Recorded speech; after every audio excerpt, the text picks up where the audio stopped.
ವರ್ಷದಲ್ಲೇ ಕೇವಲ 2 ದಿನ ತೆಗೆಯೋ ಈ ದೇವಸ್ಥಾನದ ಬಗ್ಗೆ ಕೇಳಿದಿರಾ ಅಥವಾ ನೋಡಿದಿರಾ? ಈ ದೇವಸ್ಥಾನ ಇರೋದು ಒಂದು ಬೆಟ್ಟದ ಮೇಲೆ. ಅಲ್ಲಿ ಈಗಲೂ ಕೂಡ ಕರಡಿಗಳಿದಾವೆ ಅಂತ ಹೇಳ್ತಾರೆ. ಆಂಧ್ರ ಪ್ರದೇಶದ ಪೆನುಕೊಂಡ ಇಂದ 33 ಕಿಲೋಮೀಟರ್ ದೂರದಲ್ಲಿ NS ಗೇಟ್ ಅನ್ನೋ ಜಾಗ ಸಿಗುತ್ತೆ. ಅಲ್ಲಿಂದ ಸುಮಾರು 13 ಕಿಲೋಮೀಟರ್ ಒಳಗಡೆ ಹೋದರೆ ಗೆಂತಿಮೇರಿ ಅನ್ನೋ ಗ್ರಾಮ. ಆ ಗ್ರಾಮ ದಾಟಿದರೆ ಶ್ರೀ ವಾರದಯ ಆಂಜನೇಯ ಸ್ವಾಮಿ ಬೆಟ್ಟ ಸಿಗುತ್ತೆ. ಯಾವುದೇ ಬಸ್ ವ್ಯವಸ್ಥೆ ಇಲ್ಲ, ನಾವೇ ಓನ್ ಗಾಡಿಗಳಲ್ಲಿ ಅಥವಾ ಆಟೋ ವ್ಯವಸ್ಥೆ ಮಾಡ್ಕೊಂಡು ಈ ಬೆಟ್ಟದ ಕೆಳಗಡೆ ಹೋಗ್ಬೇಕು. ಅಲ್ಲಿಂದ ಸುಮಾರು 4.5 ಕಿಲೋಮೀಟರ್ ಕಾಡ್ ದಾರಿಯಲ್ಲಿ ಟ್ರೆಕ್ಕಿಂಗ್ ಮಾಡ್ತಾ ಈ ದೇವಸ್ಥಾನಕ್ಕೆ ಹೋಗ್ಬೇಕು.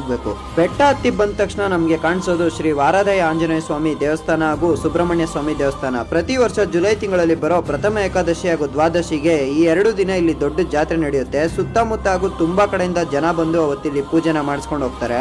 ಅವತ್ತಿನ ಸಾಯಂಕಾಲ ದೇವಸ್ಥಾನದ ಆಚೆ ಇರುವ ಗರುಡ ಗಂಬಕ್ಕೆ ದೀಪ ಹಚ್ತಾರೆ. ಎಷ್ಟೇ ಜೋರಾಗಿ ಗಾಳಿ ಬೀಸಿದ್ರು ಕೂಡ ದೀಪ ಆರೋದಿಲ್ಲ. ಇದೇ ತರದ ಎಷ್ಟೋ ರಹಸ್ಯ ಇರುವ ಶ್ರೀ ವಾರದಯ ಆಂಜನೇಯ ಸ್ವಾಮಿ ದೇವಸ್ಥಾನಕ್ಕೆ ನೀವು ಎಲ್ಲರೂ ಒಮ್ಮೆ ಭೇಟಿ ನೀಡಿ.